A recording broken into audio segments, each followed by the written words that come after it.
नमस्कार मित्रांनो, मी Omkar Kamble, ओमसा aquarium and पेट शॉपमध्ये तुमचं स्वागत आहे. आज आपला सिरीजचा डे 4 आहे. काय आपण आज सांगणार आहे टँक कसा क्लिनिंग करायचा, क्लिनिंगला काय काय स्टेप असतात ते सांगणार आहे. सर्वात पहिल्यांदा एक पाईप घ्या, एक बकेट घ्या काय, आणि पहिलं 50% पाणी त्यातलं काढून घ्या.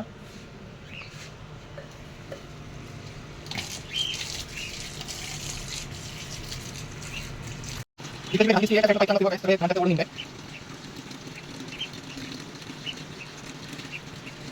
प्रकारे कोणतं स्क्रबर घेऊन 4 तासांना स्क्रब करून घ्या. चांगलं 4 तास झाल्यावरती 15 मिनिटं वेट करून पुन्हा 10% पाणी काढून घेतात. 60% पाणी काढून घेतलेलं आहे, 40% पाणी ठेवलं आहे. आता ह्याच्यात आपलं कोणचं पण आरओचं किंवा फिल्टरचं स्टोअर वॉटर ते टाकूया 2 दिवसाचं. टँक आता आपण पूर्ण भरलेला आहे. काय ह्याच्यामध्ये आता ब्ल्यू लिक्विड आणि व्हाईट लिक्विड आहे ना टाकायचं आहे. व्हाईट लिक्विड म्हणजे अँटी क्लोरीन आणि ब्ल्यू लिक्विड म्हणजे मिथिलिन ब्ल्यू जे अँटी फंगसचं काम करतं. आपण दोन्ही पण न्यायचे, एक 10-15 ड्रॉप टाकणार आहे.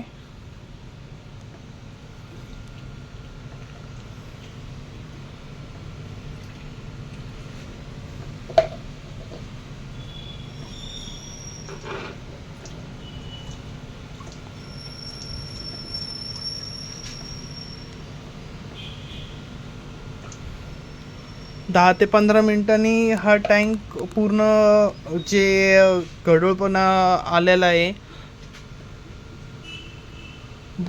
पूर्ण शांत होऊन जाईन,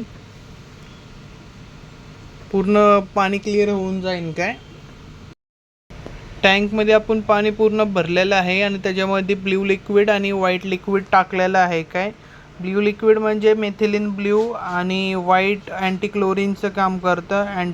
कोणचं पण तुम्ही अँटी क्लोरीन मेडिसिन टाकू शकता ॲक्वेरियमचं, आणि मेथिलिन ब्ल्यू टाकायचे.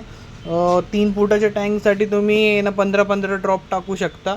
आणि खडं मीठ आहे ना 5 स्पून्स टाकू शकता. खडं मिठाचे 5 चमचे टाकू शकता.